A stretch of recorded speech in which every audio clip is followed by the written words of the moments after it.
The important thing for taking on an apprentice is to be able to offer continuity and consistency within that role, and that was something that we couldn't do given that our engineers are unlikely to be in the same place on 2 consecutive days. The collaboration with GIST, who already had a very well established apprenticeship programme in place and were able to take us through it right from the start, so that part of it was extremely easy.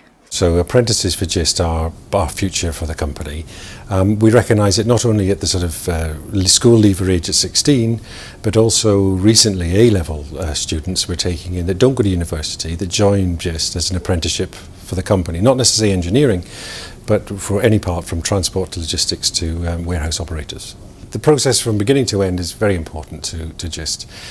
If we take the engineering side, we've had apprentices, as I say, from 85, and some of them, in fact one of them has ended up as general manager in the depot, so there is a big process of succession up there, and we will make sure that you are covered, the right courses are covered, so you can get to that position. Well, I've always had quite a keen interest in cars and motor vehicles, so I started in September at college doing a full-time course with motor vehicles, so when this offer came up it seemed a good opportunity to take.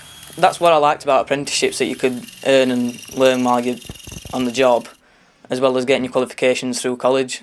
Definitely consider apprenticeships because you don't have to go to university. A lot of people are going to university nowadays, and there's so many people, it's becoming saturated. There's skills gaps in my sector that I'm working in and other sectors, and the money is there to earn. You don't just have to go to uni to get a degree and do well.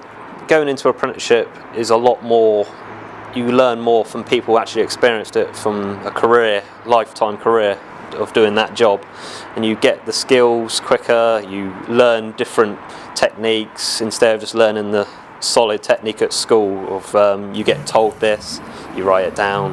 At an apprenticeship you get told it, maybe you'll write it down, but then you'll do it and you'll deal with people in real life, and it's not a fake thing, it's real.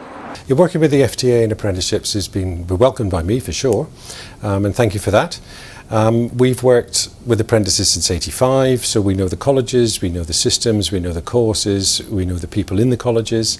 And when the FTA approached me to say, would you help us do the apprentices, they were looking at 8 initially. It was without question, yes. And I think it's worked very well so far. We have 3. Also, we have a VOSA apprentice as well, but they approached us a year before you did and said, would we take on an VOSA apprentice, which we have done. And I think that's the way forward for sure, working with yourselves. I think the reason that logistics isn't appealing to younger people is quite simply due to lack of knowledge about the industry.